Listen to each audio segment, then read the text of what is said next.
सबसे अपनी बातों को कहना बंद करें, मजबूती अपने अंदर पैदा करें। सैयदना शेख मुहियुद्दीन अब्दुल कादिर जीलानी इरशाद फरमाते हैं, सबको हाल बताओगे तो बेहाल हो जाओगे, हाल उसे बताओ जो हाल बदल सकता है। जी बेशक। सैयदना शेख फरमाते हैं, जिसको अल्लाह की शिकायत करनी है उससे करे जो अल्लाह से ज्यादा मेहरबान मिले। ये आप देखते नहीं, लोग गर्मियों की शिकायत करते हैं, कभी बरसात पर तंज करते हैं। अपनी जिंदगियों में ये बात आज से शामिल करें। मौला अली फरमाते हैं, जब तक तूने अपनी परेशानी किसी को नहीं बताई तब तक तेरी इज्जत तेरे हाथ में है, और जब तूने रोना रो दिया तो अब ये तेरी रुसवाई के दहाने तक पहुंच गई तेरी बात। लिहाजा गौसे आजम फरमाते हैं, शिकायत अल्लाह की करनी है तो उससे करो जो अल्लाह से ज्यादा मेहरबान मिले। तो कभी अल्लाह की शिकायत न करो, न गर्मी पे कुछ कहो, ये कहो हर हाल में अल्लाह का शुक्र है। कभी हवा बहुत तेज चले तो यूं न कहो हवा तेज चल रही है, यूं कहो मेरा रब चला रहा है तो हवा तेज चल रही है। बेशक बेशक। ये आला हजरत की महफिल है। वैसे इस वक्त किसी एक महफिल को आला हजरत की महफिल कहना ये भी इंसाफ नहीं है। ये मदीने वाले का करम है, महफिल कहीं भी होती है उसमें आला हजरत का जिक्र होता ही होता है। बेशक बेशक। सुभान अल्लाह।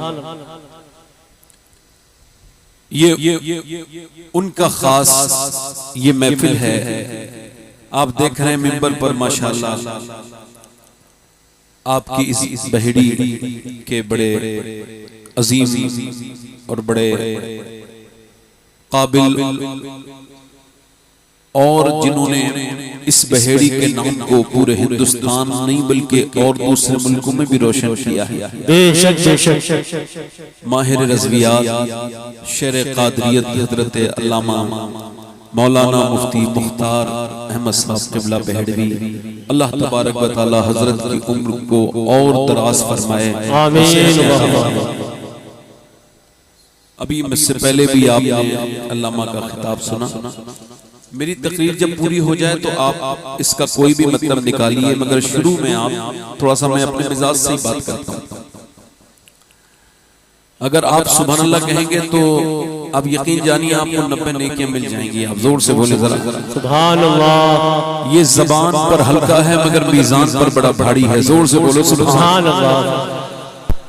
अल्लाह का जिक्र किया करें, उठते बैठते चलते फिरते खाते पीते अल्लाह का जिक्र से दिल के जंग दूर होते हैं और आपके दिलों में ईमान की हरारत पैदा होती है।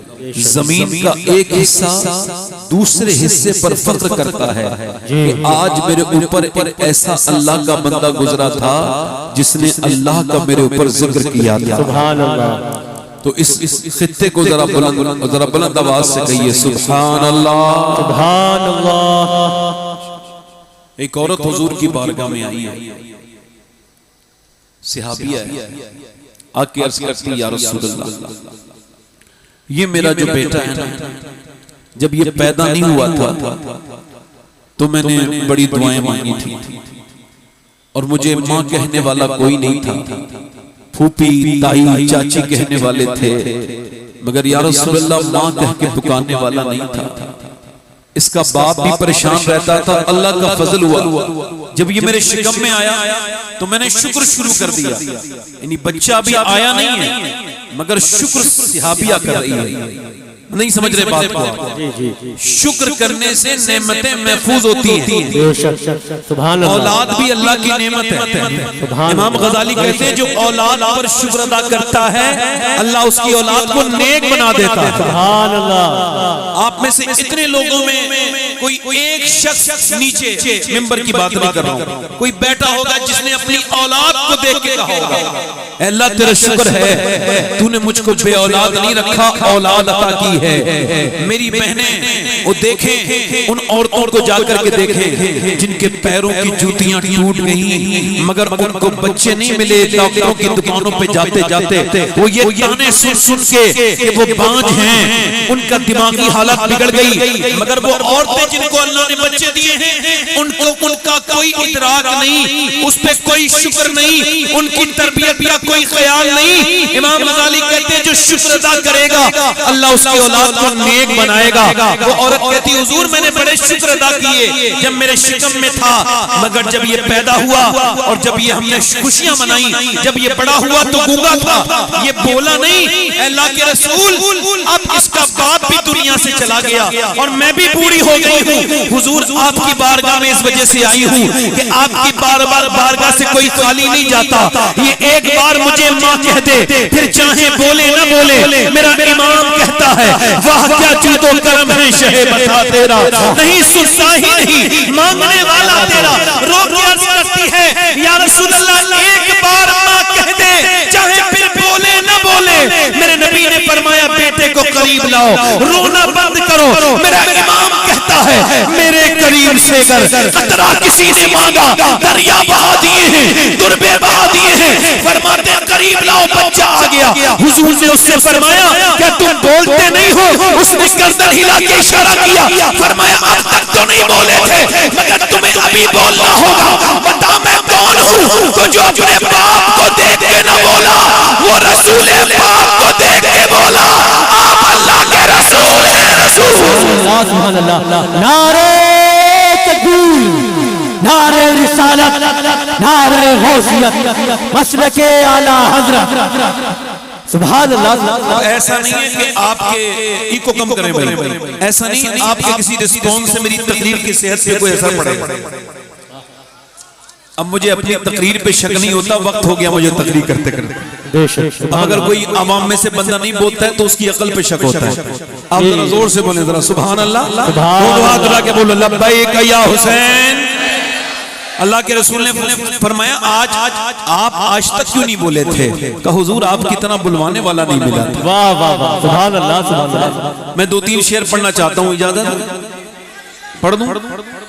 दिल लगा के जरा बोलो तो सुभान अल्लाह। सुभान अल्लाह। पढ़ता हूँ 2-3 शेर। ये बहेड़ी है, ये बड़ी मशहूर जगह है ना? अल्लाह ताला बरकत अता फरमाए। 2-3 शेर पढ़ता हूँ इमाम हुसैन की शान में। किसकी शान में बोलो? इमाम हुसैन की शान। आज इमाम हसन का भी दिन है, उनकी भी शहादत का दिन है। इमाम हसन को भी याद किया करो ताकि जिन लोगों ने इमाम हसन के जिक्र को दबाया है वो दबे। इमाम हसन का जिक्र जरूरी है, लाजिम है। इमाम हसन का जिक्र होगा तो तमाम वो बातें जिससे लोग आज हमारे भोले भाले सुन्नियों को परेशान करते हैं और उनके अकायद पे हमला करते हैं, इंशाअल्लाह इमाम हसन के जिक्र से वो मसला भी हल हो जाएगा। सुभान अल्लाह। पढ़ दूं 2-3 शेर।